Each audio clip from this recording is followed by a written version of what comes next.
Sejumlah daerah di Indonesia mulai melakukan langkah karantina wilayah untuk mengantisipasi penyebaran virus corona.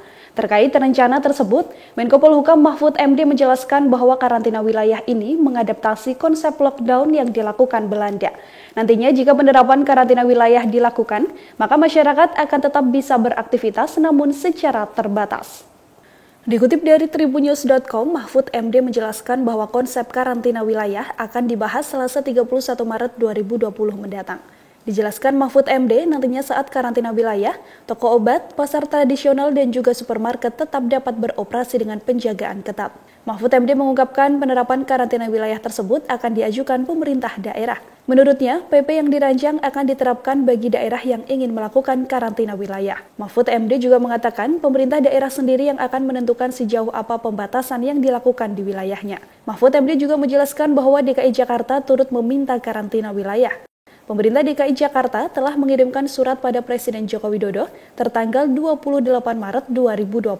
Pemerintah pusat juga mengaku sudah menerima permintaan dari Gubernur DKI Jakarta Anies Baswedan untuk memberlakukan karantina wilayah di ibu kota demi mencegah penyebaran COVID-19. Ini sedang menyiapkan rancangan peraturan pemerintah, rancangan peraturan pemerintah untuk melaksanakan apa yang disebut karantina kewilayahan. Di situ akan diatur kapan sebuah daerah itu boleh melakukan pembatasan gerakan yang secara umum sering disebut lockdown. Apa syaratnya? Kemudian apa yang dilarang dilakukan dan bagaimana prosedurnya. Itu sekarang sedang disiapkan, insya Allah dalam waktu dekat nanti akan keluar peraturan itu agar ada keseragaman policy tentang itu. Nah, misalnya prosedurnya kita akan atur bahwa yang mengusulkan itu adalah kepala gugus tugas provinsi, kepala gugus tugas wilayah provinsi yang mengusulkan kepada kepala gugus tugas nasional.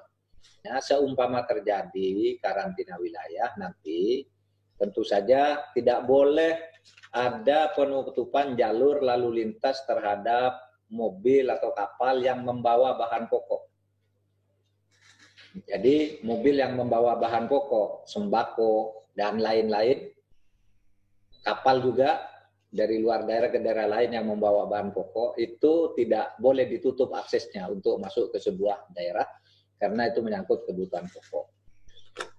Lalu yang kedua, toko-toko, warung-warung, supermarket yang diperlukan oleh masyarakat untuk kebutuhan sehari-harinya juga tentu tidak bisa ditutup, tidak bisa dilarang untuk dikunjungi, tetapi tetap akan dalam pengawasan yang ketat.